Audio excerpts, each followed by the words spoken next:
That March of '94 was a mean one. The kind that sinks its icy teeth into your bones and don't let go. I was just a young buck back then, wet behind the ears, working the ambulances as an ALS for the Red Cross, fulfilling my civilian substitute service duty. We got us an old station, all cinder blocks and chipped paint. The kind of place that's seen things, heard things, things that leave a stain. That day we pulled a double, me and my partner Tom. We was itching to get out on the road. Cabin fever don't even cover it. We took off around noon. Tom fired up the ambulance and off we went, tires spinning and sliding on the black ice that coated the road like the icy grip of death. But old Tom, he could handle that piece of a vehicle like it was his own kin. We drove around just for the sake of driving, windows down, letting the piercing cold air bite at our skin. Felt good. Stopped for a Coke and a coffee at the Gas and Go of Mulberry, and that's when I saw them. Couple of local boys, cocksure and liquored up. They were hooping and hollering like a couple of morons, showing off their bottles like trophies. I watched them stumble into an old Dodge, peeling out, wheels spinning and spitting gravel everywhere. And I got a real bad feeling about this in my gut right then, somewhere deep down by my belt buckle, that I was gonna be seeing those fools again, sooner than later. You keep driving like that, there's no way in hell we'd be dragging your sorry ass from a snowbank tonight, I mumbled to myself, disgusted by the boneheadedness they paraded around. Tom shrugged. Not your call to make, buddy. But I knew it was coming. Could feel it in my aching bones and in the greasy diner coffee we were sipping, in the way the bare trees creaked and groaned in the wind.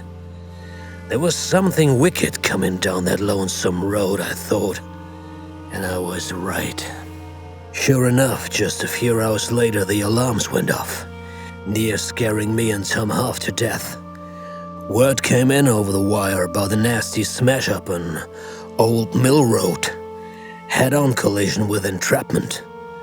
My gut seized up something awful. It's them, I said. Didn't know how I knew, but I did. We tore through the back roads, eyes be damned. Got there in 7 minutes flat. And Christ almighty, what a scene it was. Crumpled metal, broken glass, blood, and other stuff. Looked like a war zone. That all too familiar Dodge was a mangled mess wrapped around a Buick. And them boys, well, it wasn't pretty. One was ground up like a hamburger meat on the steering column. Other was wailing for his mama and his hurting leg. I was almost tempted to tell him that his leg was enjoying a little break from the action, just lying there on the road beside his car. But I figured he had enough on his mind already. They were still liquored up, but feeling it now, you bet. That Buick had an older guy in it. Salt and pepper beard and desperate eyes peering through a mask of blood. He was in a rough shape, but alive. Me and Tom cut him out, loaded him up in our wagon, while the other techs scooped up them dumb boys. Later on, I found out that Buick fellow would actually pull through by some miracle. But it wasn't till years later that I got wind of what really went down that night. At first, there were just whispers, rumors spreading through town about something more sinister taking place before the crash. The details came slowly over time, bits and pieces, speculation mixed with facts. Folks started talking about the man having a body in his trunk, dead before the wreck ever happened. Never did find out if he was the one that did the killing or just trying to cover it up for somebody else. I wrestled with those questions for years, never able to get the full story. So, where's the justice in that?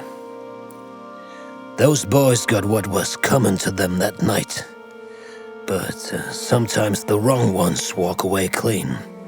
And there I was left wondering, with a nagging feeling that the dark truth was still out there somewhere, just out of reach. I saw one of the other guys later on when I was transporting patients to the nut house upstate. I recognized him right away, the loudmouth from the gas station that night, toasting and hollering at us. Now he was slumped in a wheelchair, neck bent forward, a line of drool running down his chin. Eyes fixed straight ahead, staring into nothing. The crash had shattered more than his bones. It had shattered his mind. He was little more than a breathing corpse now, trapped in that chair, trapped in his own nightmare of that night. And so was I. That winter stuck with me. All these years later, I still feel the cold in my bones when the wind whips up. I still see them crippled cars, smell the blood in the air. It stays with you, this job. The things you see that can't be unseen. The people you meet that leave a mark on your soul. And it leaves a man questioning whether justice was ever real in the world. Or if it was all just some fairy tale we'll tell ourselves to feel better about all the darkness that lurks in men's hearts. Maybe there is no point at all to our suffering and violence except to keep the cycle going. The wolves feeding on the sheep, us feeding on each other. The world ain't never been fair, and it ain't about to start anytime soon. None of them stories we tell ourselves around the campfire can hope to change a thing. In the end, we're just bodies drifting along together into the void, waiting for that final crash that takes us down.